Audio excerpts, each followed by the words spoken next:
Boker Tov, une nouvelle histoire extraordinaire du Rav Shneur Goïta. Il y avait une famille comme ça en Eretz Israël, simple mais religieuse. Il y avait un maman, elle s'appelait Rivka. Et Rivka était très malade. Très malade. Elle souffrait énormément de sa maladie.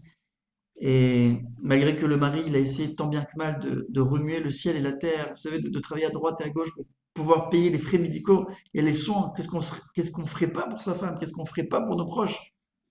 On est prêt à tout pour les aider. Mais la maladie, malheureusement, elle l'a emportée, elle était trop forte sur elle et elle a quitté ce monde. Le... Juste avant qu'elle ait quitté ce monde, elle a demandé à son mari qu'il lui fasse une promesse.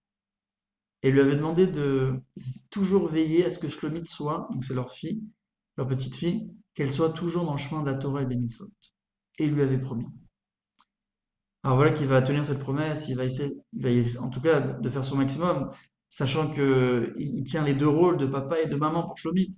Et Shlomit, elle grandit que avec son papa, sans véritablement une maman. Ah, c'est très difficile. Voilà que quand elle a grandi, Shlomit, elle a commencé à grandir.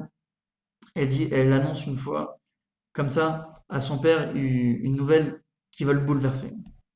Il dit, écoute papa, je tenais à te dire que je te quitte, je quitte Israël pour aller habiter en Inde avec des amis. Je suis désolé, papa. Et son papa, quand il entend ça, il comprend qu'en réalité, sa fille, elle est en train de complètement de se détacher du judaïsme et de la Torah des mitzvot. Il commence à pleurer. J'ai promis à maman, reste avec moi, je t'en supplie. Et elle aussi, elle pleure parce que ça lui fait de la peine, bien sûr. Mais papa, tu peux pas m'imposer. Tu peux pas m'imposer ce chemin que tu veux que je prenne. Je suis désolé. Je pars avec des amis, c'est décidé, je pars tel jour. Le jour J où il était à l'aéroport, il, il lance un dernier dilemme à sa fille, juste avant qu'elle prenne l'avion. Et j'ai écoute ma fille, si tu pars, si tu prends cet avion, je peux pas te pardonner. J'ai fait une promesse à maman, tu fais ta vie, je ferai ma vie de mon côté, nos chemins ils se séparent ici. Et Shlomit finalement, elle avait pris sa décision et elle est partie, elle a voyagé en Inde. Pendant 3 ans, elle est partie habiter en Inde, mes amis. Et un jour, il y a une copine à elle qui rejoint ce groupe. Et dès qu'elle voit Shlomit, elle dit Shlomit, je suis désolée, je serai toujours là pour toi. Tu sais très bien, c'est tellement difficile. Ta maman est partie trop tôt, ton papa est parti trop tôt, je suis désolée. C'est tellement triste. Et Shlomit, elle comprend pas. Sa copine, elle savait pas qu'elle elle avait coupé les liens avec son père depuis 3 ans. Que là, elle apprend brutalement que son père aussi avait quitté ce monde. Elle commence à pleurer. Les larmes elles coulent tout seul. Et elle arrive plus elle pense qu'une chose, à son papa.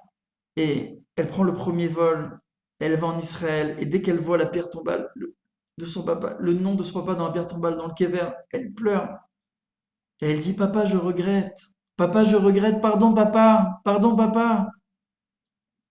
Si seulement je t'avais écouté, si seulement... J'aurais dû rester en air d'Israël pour me construire. C'était ici que je devais me construire. Il n'y avait rien à faire pour moi là-bas. J'aurais dû rester. Papa, pardon, papa.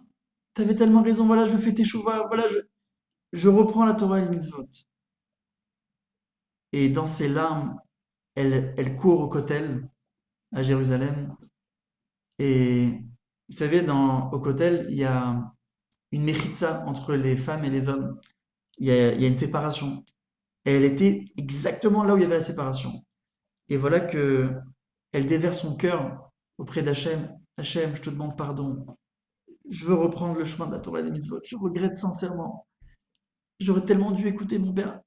Hachem, je t'en supplie, j'ai besoin d'aller de l'avant. J'ai besoin de force pour aller de l'avant. Et je te demande juste une chose, Hachem, je t'en supplie, donne-moi un signe comme quoi mon papa, il me pardonne.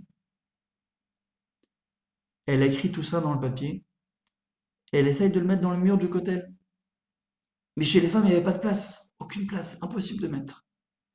Alors, comme elle était, je vous ai dit, là où il y avait la méchitza, là où il y avait la séparation entre les hommes et les femmes, donc elle essaye de mettre du côté des hommes.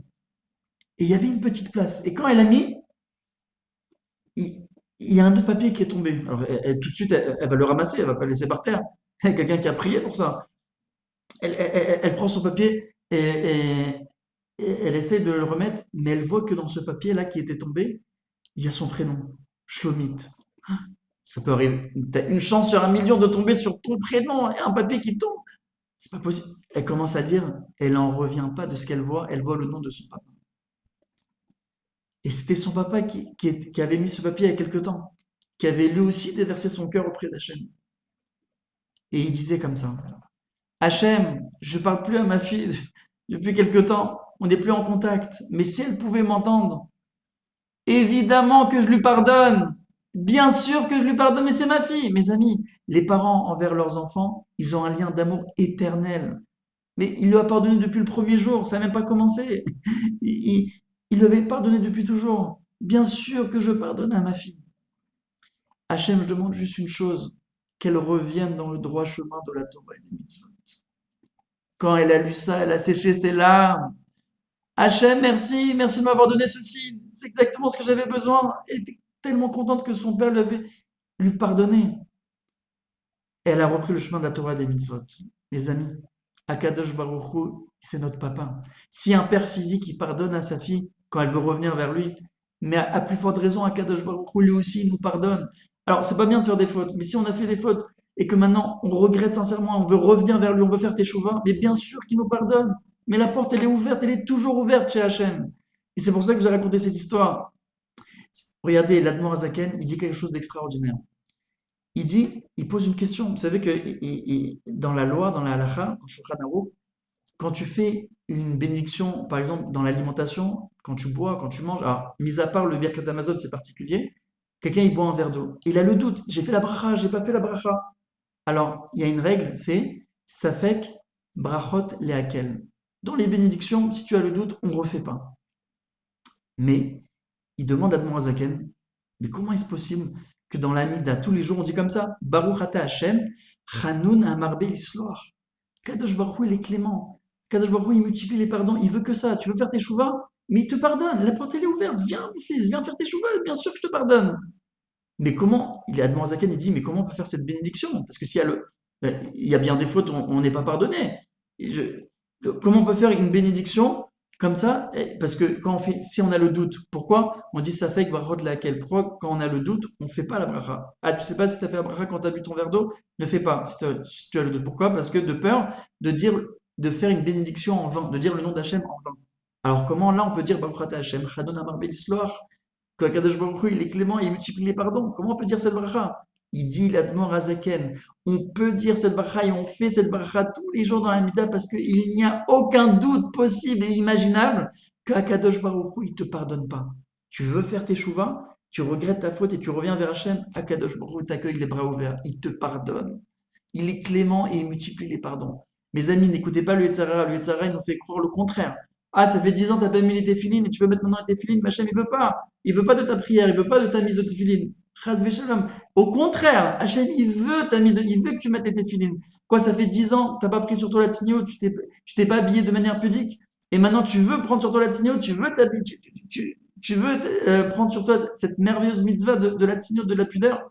Le Yetzirah, il te fait croire qu'Hachem, il veut pas de tes efforts. Mais au contraire, sache qu'Hachem, il veut tes efforts. Hachem, bien sûr, tu veux faire tes chouvas. Hachem, il t'accueille, les bras ouverts.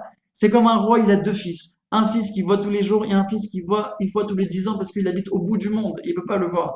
Alors celui qui voit tous les jours, bien sûr qu'il aime, c'est son fils. Mais celui qui voit une fois tous les 10 ans, ah, quel accueil il lui fait quand il vient. Mon fils, ça fait tellement longtemps que je t'ai pas vu. Toi aussi, mon ami. Ça fait 10 ans que tu n'as pas mis tes filines, par exemple, et tu veux mettre tes filines, combien Hachem il t'accueille, les bras ouverts, il est heureux de te revoir. Ça fait 10 ans que tu t'es pas habillé de sniout, et maintenant tu veux faire ces efforts-là. Combien Hachem il est content de te voir faire ces efforts-là. Combien Hachem il est content de notre retour. Autant que dans l'histoire, comme dans l'histoire, il lui avait toujours pardonné à sa fille, bien sûr qu'il lui pardonne, et bien il voulait juste une chose, qu'elle revienne à lui, qu'elle revienne en Eretz Israël, et qu'elle reprenne le bon chemin. C'est pareil avec Hachem. Hachem, il nous attend, mes amis. N'écoutez pas le Yetzirah. Hachem, il veut notre retour. Il veut notre teshuva. Chazak, et à bientôt pour une nouvelle histoire.